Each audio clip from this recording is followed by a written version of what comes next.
Hello， 小伙伴们，大家好，我是豆豆小师弟。有好多小伙伴评论说，即将更新的版本里面出现了好多个工具台呀，具体怎么使用呢？我简单的来跟大家说一下。现在咱们面前摆着4个叫做空的工具台，这是最原始的工具台，需要用锤子去激活它。这把十字创造锤激活的就是十字工具台，黄铜创造锤激活的就是黄铜工具台，铸铁创造锤激活铸铁工具台。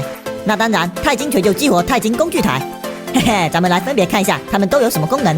这个十字工具台功能是最少的，只能合成一些简单的工具。不过在它里面可以合成黄铜创造锤，那就可以升级为黄铜工具台了。黄铜工具台可合成的材料就比十字工具台多了一些，而且左边还多了一项道具维修功能。这个工具台又可以合成铸铁创造锤，那就可以升级为铸铁工具台了。这铸铁工具台可合成的东西又多了好多呀。然后左边又多出了2项功能，叫做符文鉴定和符文镶嵌。这2个功能我后面都会讲解一下的。然后这个铸铁工具台又可以合成钛金创造锤，那就可以升级为钛金工具台了。这个工作台可以合成的材料和工具是最多的，而且它左边又多出了一项功能，叫做符文合成。那现在我就简单来讲解一下这几个功能吧。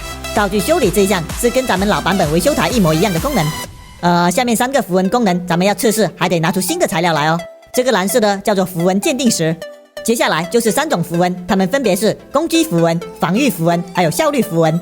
这些符文又有分为高级、中级、低级3个级别。现在咱们来看一下符文鉴定功能。其实符文的话，咱们可以理解为之前的空白卷轴，然后符文鉴定石可以理解为星星。那也就是说，只要咱们拥有符文鉴定石，就可以附魔这几种符文了。鉴定好以后的符文叫做符文宝石。那么咱们就可以利用这些符文宝石，在符文镶嵌这一项给武器装备附魔了。那么符文合成这一项就很好理解啦，就是把各种属性的符文宝石合成起来，然后变成更加高级的符文宝石，又可以去附魔武器装备啦。对了，还有小伙伴提到要怎么集齐3大圣路，然后去火山祭坛激活大 boss。那我也来简单的说一下。烈焰断剑的话，只要打败地形黑龙就能获得；食人之眼的话，就要去到蒙眼星把远古巨人打败了才能获得。接下来这神圣果实是最麻烦的。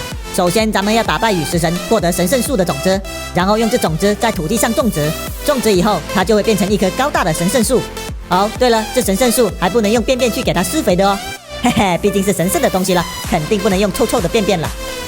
最后我在这火山口等到这神圣树变成苍天大树了，然后在这神圣树上面就有一个好东西，叫做神圣果实方块，敲开它就能得到神圣果实。